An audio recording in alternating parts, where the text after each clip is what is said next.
खबर मैनपुरी से सपा सांसद डिंपल यादव का बड़ा बयान। बंगाल चुनाव को लेकर बोली डिंपल यादव।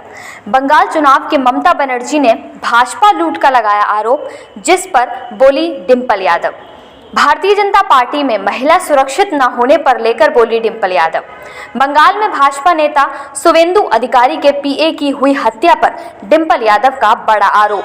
तमिलनाडु में सबसे बड़ी पार्टी को राज्यपाल द्वारा निमंत्रण न देने पर बोली डिंपल यादव।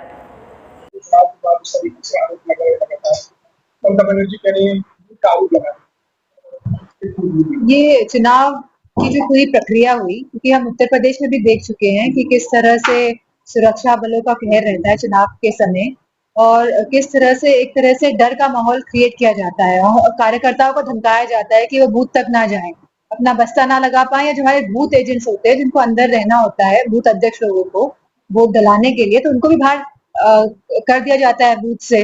तो आखिरकार ये भारतीय जनता पार्टी के लोग ने जो किया है बंगाल में, तो मैं समझती हूँ जिस तरह उत्तर प्रदेश में उन्होंने चुनावों को नतीजों पे पहुंचाया था, उसी तरह बंगाल में भी उसी तरह कार्य करके ये लोग सत्ता में आए हैं।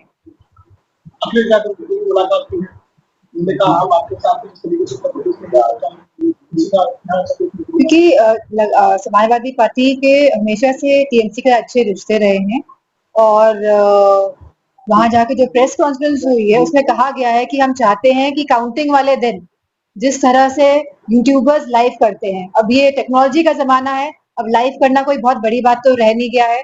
हमने देखा कि किस तरह से लाइव जो फुटेजेस अवेलेबल थी, तभी जब चंडीगढ़ में जब मेयर के चुनाव थे तो उसमें जो धांधली हुई थी वो पकड़ी गई थी। तो समाजवादी पार्टी की ये मांग है कि जब चुनाव होंगे उत्तर प्रदेश में, तो वहां पे जब स्पेशली जब काउंटिंग वाले दिन हम चाहते हैं कि वहां से लाइव फुटेजेस हो, लाइव कवरेज किया जाए उसे, क्योंकि भारतीय जनता पार्टी अपने आप को बहुत ही टेक्नोलॉजिकली आगे बताती है। तो ये समाजवादी पार्टी की मांग है, और इलेक्शन कमीशन से तो हमें कोई उम्मीद ही नहीं है। जिस तरह से इलेक्शन कमीशन काम कर रही है गिरोह की तरह, पूरी तरह भारतीय जनता पार्टी के पक्ष में काम कर रही है, क्योंकि उनको संरक्षण मिला हुआ है भारतीय जनता पार्टी से। समाजवादी पार्टी डेलीगेशन में जिलाधिकारी महोदय को शिकायत की है कि भैया आपत्तिजनक चीज डाली हुई, कहाँ पे डाली?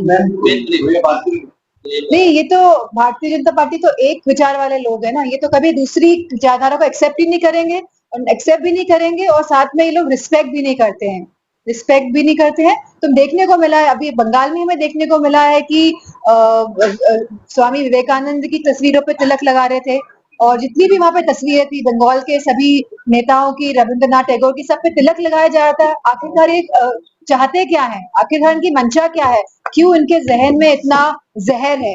हमारा सवाल भारतीय जनता पार्टी वालों से केवल ये है, और ये केवल धर्म का प्रयोग करके, हमारा धर्म कभी नहीं सिखाता है कि लोगों के साथ आप इस तरह का व्यवहार करें, इस तरह से पक्षपाती व्यवहार हो, इस तरह से नफरत का माहौल आप बनाएं।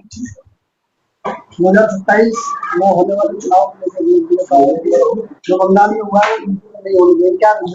हमारा हमने जो कहा है कि हम पीडीए के साथ चलेंगे, पिछड़ा, दलित, अल्पसंख्यक, हमारी आदि आबादी में आज महिलाओं की स्थिति उत्तर प्रदेश में क्या है? लगातार रेप के इंसिडेंट्स जो देखने को मिले हैं, चाहे वो गाजीपुर हो, प्रतापगढ़ हो, गोंडा हो, जहां पे भी ये रेप इंसिडेंट्स हुए हैं, और प्रतिनिधिमंडल जा रहे हैं तो वहां पे पुलिस भी पत्थर खा रही है, और साथ में लोग भी पत्थर खा रहे हैं, और साथ में प्रतिनिधिमंडल के जो इतने बड़े बड़े नेता लोग जा रहे हैं वो भी पत्थर खा रहे हैं, और लोगों को परेशान किया जा रहा है पुलिस के द्वारा, और पुलिस खुद पत्थर भी खा रही है। और उत्तराखंड की जो अब तस्वीरें सामने आ रही है, जहाँ चंपावत में जो इतनी बड़ी घटना हुई 16 साल की बिटिया के साथ, जहाँ पे भारतीय जनता पार्टी के नेता लोग सारे इन्वॉल्व थे, जहाँ पे अंकिता भंडारी वाले केस में जहाँ बुलडोजर से पूरा रिजॉर्ट गिरा दिया गया सबूत मिटाने के लिए, आज तक उस बेटी को इंसाफ नहीं मिल पाएगी। भारतीय जनता पार्टी की सरकार जहां जहां है, जिन जिन राज्यों में है, मैं समझती हूँ कि महिलाएं उन राज्यों में सुरक्षित नहीं है। और चाहे वो मणिपुर की घटना हो जाए, क्या मणिपुर में आज भी हालात काबू में हो पाए हैं?